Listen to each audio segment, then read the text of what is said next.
Hey guys, welcome to part 2 of chapter 2 from our book that we're doing, our novel study, A Call of the Wild by Jack London. Hope you're enjoying it as much as I am. By evening, Perrault secured another dog, an old husky, long and lean and gaunt, with a battle-scarred face and a single eye which flashed a warning of prowess that commanded respect. He was called Sol-leks, which means the angry one. Like Dave, he asked nothing, gave nothing, expected nothing, and when he marched slowly and deliberately into their midst, even Spitz left him alone. He had one peculiarity, which Buck was unlucky enough to discover. He did not like to be approached on his blind side. Of this offense Buck was unwittingly guilty, and the first knowledge he had of his indiscretion was when Sol-leks whirled upon him and slashed his shoulder to the bone for 3 inches up and down. Forever after Buck avoided his blind side, and to the last of their comradeship had no more trouble. His only apparent ambition, like Dave's, was to be left alone, though, as Buck was afterwards to learn, each of them possessed one other, and even more vital ambition. That night, Buck faced the great problem of sleeping. The tent, illuminated by a candle, glowed warmly in the midst of the white plain.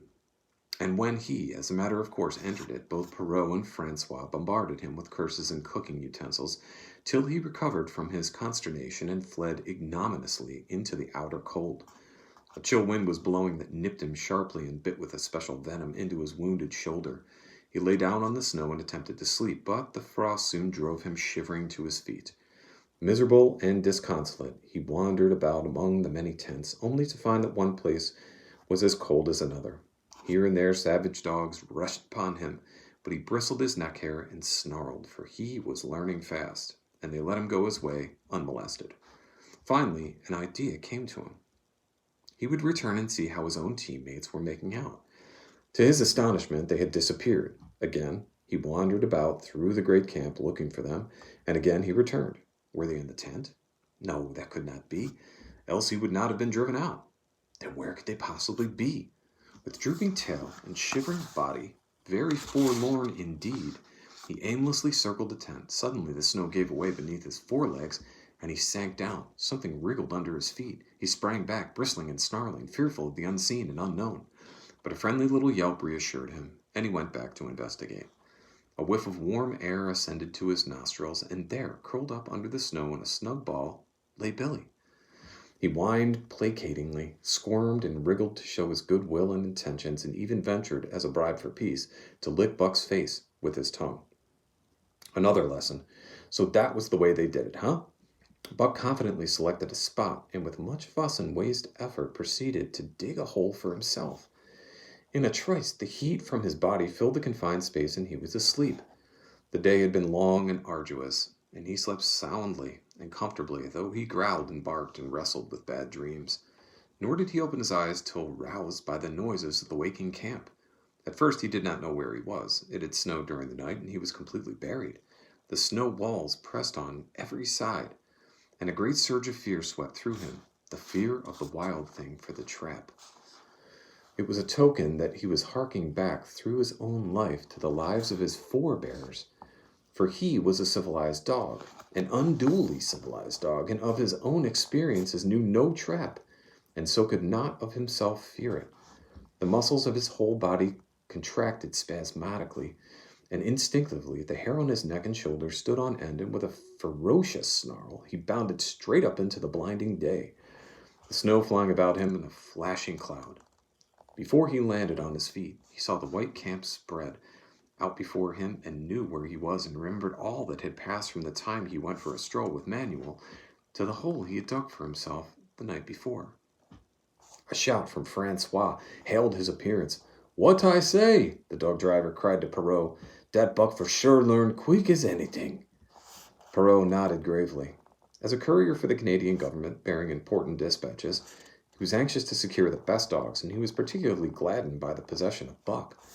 3 more huskies were added to the team inside an hour, making a total of 9, and before another quarter of an hour had passed, they were in harnesses and swinging up the trail toward Dyak Canyon. Buck was glad to be gone, and though the work was hard, he found he did not particularly despise it. He was surprised at the eagerness which animated the whole team, and which was communicated to him, but still more surprising was the change wrought in Dave and Sol-leks. They were new dogs, utterly transformed by the harness. All passiveness and unconcern had dropped from them.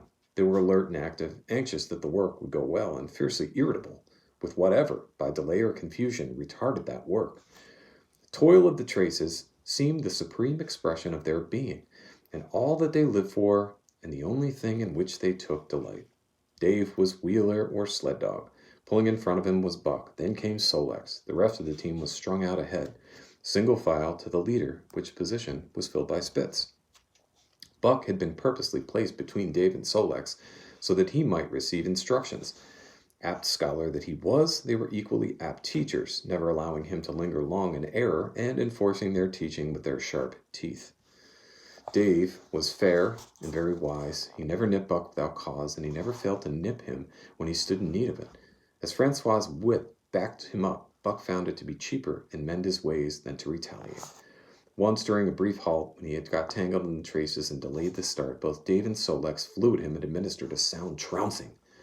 The resulting tangle was even worse, but Buck took good care to keep the traces clear thereafter, and before the day was done, so well had he mastered his work, his mates about him ceased nagging him. Francois' whip snapped less frequently, and Perrault even honored Buck by lifting up his feet and carefully examining them.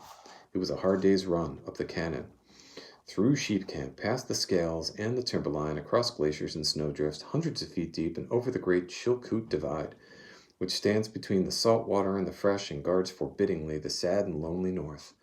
They made a good time down the chain of lakes, which fills the craters of extinct volcanoes, and late that night pulled into the huge camp at the head of Lake Bennett, where thousands of gold seekers were building boats against the breakup of the ice in the spring. Buck made his hole in the snow and slept the sleep of the exhausted just, but all too early was routed out in the cold darkness and harnessed with his mates to the sled. That day they made 40 miles, the trail being packed, but the next day and for many days to follow they broke their own trail, worked harder, and made poor time. As a rule, Perrault traveled ahead of the team, packing the snow with webbed shoes to make it easier for them. Francois, guiding the sled at the gee pole, sometimes exchanged places with him, but not often. Perrault was in a hurry, and he prided himself on his knowledge of ice, which knowledge was indispensable, for the fall ice was very thin, and where there was swift water, there was no ice at all. Okay, that concludes part 2 of chapter 2. Hope you enjoyed that, guys. Soon to follow is part 3 of chapter 2. Please check that out or read, and remember to take the quiz after you're finished with all 3. All right, have a great day. I'll see you soon.